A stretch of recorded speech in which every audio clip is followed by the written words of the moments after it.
Hello friends, welcome back to our channel Dhara education foundation. एक बार फिर आपके साथ मैं हूं मनीषा और आज हम स्टार्ट करने वाले हैं next chapter, pair of linear equation in two variables, दो चर वाले रैखिक समीकरण युग्म।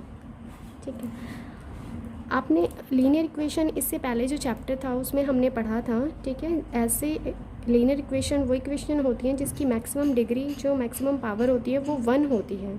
ठीक है, लेकिन इसमें क्या कहा है कि 2 वेरिएबल्स में हमें वो लीनियर इक्वेशन गिवन होगी। ठीक है, तो अभी तक जो हमने पढ़ा था वो 1 वेरिएबल में पढ़ा था। वेरिएबल्स होते हैं ये एक्स वाई जेड, जो भी उसके अंदर मेंशन होता है हमें। ठीक है, तो अभी तक जो हमने पढ़ा था वो ये पढ़ा था कि x+2 = 0 लाइक दिस। ठीक है, इसमें वेरिएबल हमारा क्या है, एक ही है। ठीक है, लेकिन अब जो हम पढ़ेंगे उसमें 2 वेरिएबल होंगे एक साथ। ठीक है, तो an equation of the form ax + by + c = 0 is called a linear equation. ठीक है, अब देखो इसमें क्या है, x है और y भी है। ठीक है, तो इसमें क्या हो गए, 2 वेरिएबल हो गए, लेकिन अभी तक हमने क्या पढ़ा था, सिर्फ एक ही वेरिएबल पढ़ा था। ठीक है, इन 2 वेरिएबल्स x एंड y। ठीक है, 2 वेरिएबल है इसमें, where as a b c, जो ये a b c दिए हुए हैं, आर रियल नंबर्स। ठीक है, ये क्या होंगे, यहाँ पे रियल नंबर्स होंगे। ठीक है, तो आपको समझ आ गया होगा कि लीनियर इक्वेशन इन 2 वेरिएबल कैसे होते हैं। ठीक है, उसमें 2 वेरिएबल्स होंगे।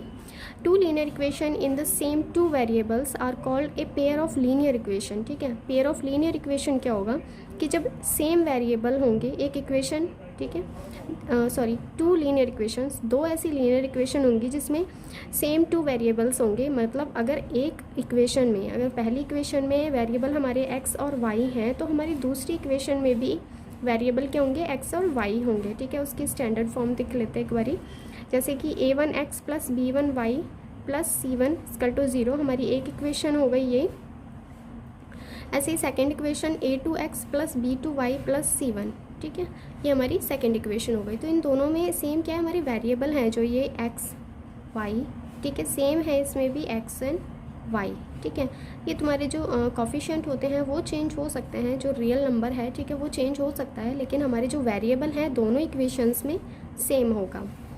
ठीक है, तो हमें इस चैप्टर में करना क्या है, हमें ये दोनों इक्वेशंस जो होंगी, जो हमें ये लीनियर इक्वेशन दी होंगी, ये हमें सॉल्व करनी है। ठीक है, तो वो सॉल्व करके हमें x एंड y की वैल्यू फाइंड आउट करनी होगी। तो मेथड हम इनको सॉल्व कैसे करेंगे, तो हमारे पास 2 मेथड है। Method of solution of A pair of linear equation into variable, इसको हम कैसे सॉल्व करेंगे, एक हमारा ग्राफिकल मेथड होता है, दूसरा हमारा अलजेब्रिकल मेथड होता है। ठीक है, ग्राफिकल मेथड जैसे कि नाम से ही पता है आपको, ग्राफ के जरिए हम उसमें देखेंगे कि वो कैसे सॉल्व होता है। अलजेब्रिक मेथड होता है जैसे हम अभी तक करते आ रहे थे ना, उसमें एक्स की वैल्यू फाइंड आउट करी थी इससे पहले जो चैप्टर है।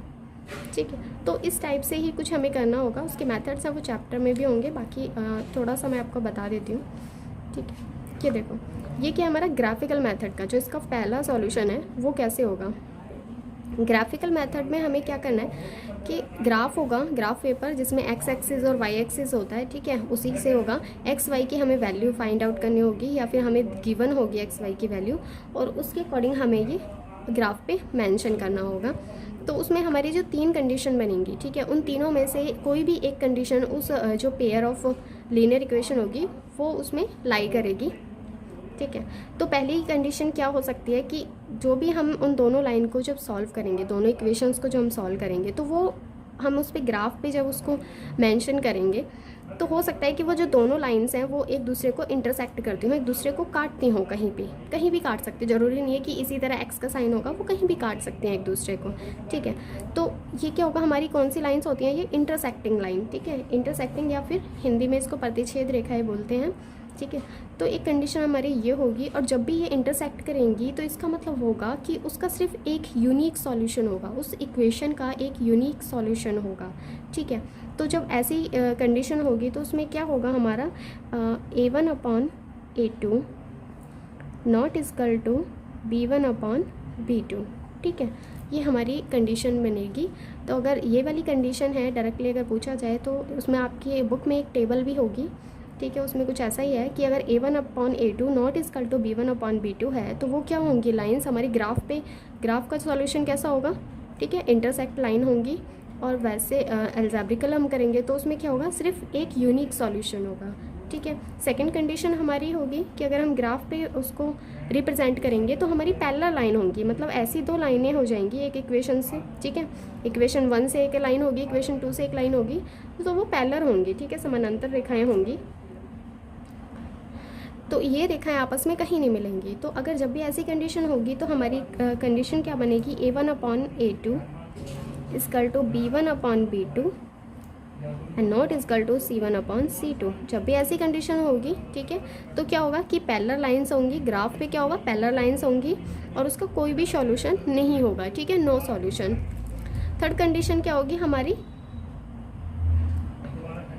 कि कोइंसिडेंट लाइन होंगी। कोइंसिडेंट लाइन होती है कि एक लाइन है उसी के ऊपर दूसरी लाइन है। देखो एक लाइन हमारी ये वाली है और दूसरी इसी के ऊपर होगी, मतलब सेम ही इन दोनों का सॉल्यूशन होगा। ठीक है, तो वो हमारी क्या होंगी, कोइंसिडेंट लाइन होंगी। कोइंसिडेंट मतलब संपाती रेखाएं होंगी।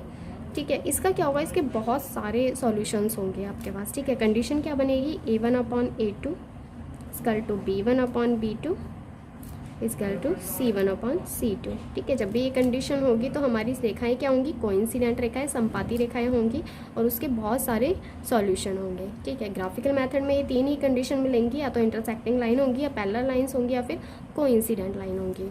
ठीक है, एल्जेब्रिकल जो सॉल्यूशन है एल्जेब्रिकल, ठीक है, एल्जेब्रिकल मेथड में भी हमारे क्या हैं, तीन कंडीशंस हैं। ठीक है, तीन तरह से हम उनको क्वेश्चन को कर सकते हैं। कैसे, एक हमारा होगा सब्स्टिट्यूशन मेथड, ठीक है, सेकंड होगा हमारा एलिमिनेशन मेथड, थर्ड होगा हमारा क्रॉस मल्टीप्लिकेशन मेथड। आप इन तीनों में से किसी भी मेथड से उस क्वेश्चन को सॉल्व कर सकते हैं जो आपको गिवन होगा। ठीक है, डिपेंड करता है कि एग्जामिनर आपसे किस मेथड से, एक पर्टिकुलर मेथड से पूछ रहा है तो आपको वही मेथड फॉलो करना है। अगर वो ये कह देता है कि सिर्फ आपको सॉल्व करना है तो आप जो भी आपको अच्छा लगे मेथड आप उससे सॉल्व कर सकते हैं।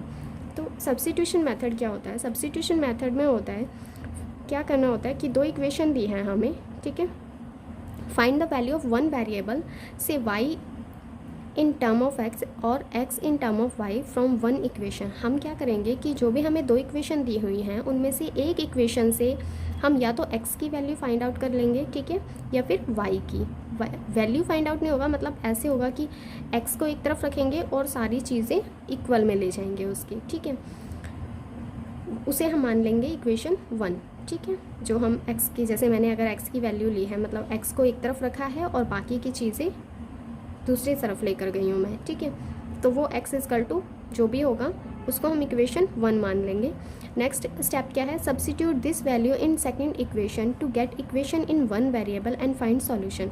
अब क्या करेंगे, जो हमने ये इक्वेशन बनाई है खुद से, ठीक है, उस इक्वेशन को हम सेकंड इक्वेशन जो हमारे पास गिवन है उसमें इसको पुट कर देंगे और उसे पुट करके उससे क्या होगा, हमें एक या तो x की या y की वैल्यू हमें फाइंड आउट हो जाएगी।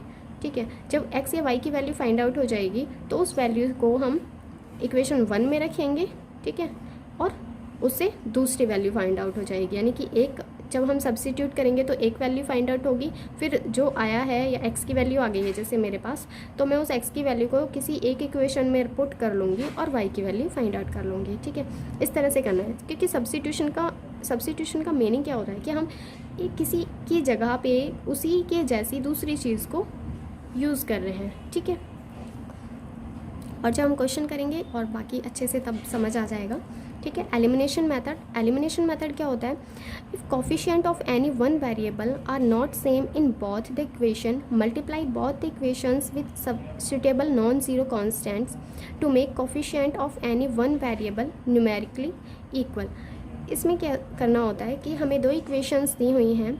ठीक है, दो इक्वेशंस में से हमें दोनों के जो वेरिएबल होते हैं, कोफिशिएंट होते हैं, सॉरी, जो उनके कोफिशिएंट हैं, जैसे x का कोफिशिएंट है, y का कोफिशिएंट दिया हुआ है, दोनों इक्वेशंस में अलग अलग हैं, तो हमें क्या करना पड़ेगा, उन्हें एक जैसा करना पड़ेगा। या तो हम दोनों x के कोफिशिएंट को सेम कर लें या फिर दोनों y के कोफिशिएंट को सेम कर लें। ठीक है, तो जब अगर मैंने जैसे x के कोफिशिएंट को सेम कर लिया, x के कोफिशिएंट को सेम किया मैंने, ठीक है, तो उन्हें सेम करने के लिए हमें क्या करना पड़ेगा, किसी भी एक नंबर से उन्हें मल्टीप्लाई करना होगा। ठीक है। दोनों इक्वेशंस को सेम नंबर से मल्टीप्लाई करना होगा, ठीक है। अगर मैं इक्वेशन 1 को 2 से मल्टीप्लाई कर रही हूँ, ठीक है, तो हमें इक्वेशन 2 को भी 2 से ही मल्टीप्लाई करना होगा। तो इस तरह से पहले हम उन्हें मल्टीप्लाई करेंगे, ठीक है। उनमें से या तो x सेम हो जाएगा या फिर y के कोफिशिएंट सेम हो जाएंगे, ठीक है। सेकेंड स्टेप में क्या करना है, हमें मल्टीप्लाई कर लिया हमने। सेकेंड स्टेप में क्या करना है, ऐड और subtract the equation so obtain to get equation in one variable and solve it, ठीक है।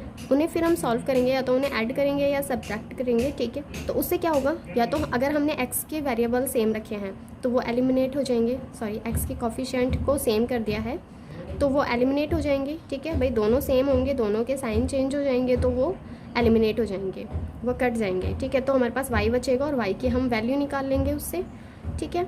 और y की वैल्यू को फिर हम किसी भी एक इक्वेशन में पुट करके x की वैल्यू निकाल लेंगे। तो ये होता है हमारा एलिमिनेशन मेथड, कि हम किसी एक चीज़ को उसमें से पहले एलिमिनेट कर दें, उसे हटा दें और उसके बाद फिर वैल्यू फाइंड आउट करें।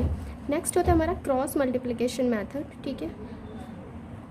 क्रॉस मल्टीप्लिकेशन मेथड में क्या होगा, for the pair of linear equation in two variable, जैसे कि ये 2 इक्वेशंस दी हुई हैं हमें, ठीक है। हमें एक इस तरह के डायग्राम में इसको मैं समझाने के लिए डायग्राम बना दिया है। इनको करना है, हमें प्रोडक्ट करना है, आपस में मल्टीप्लाई करना है।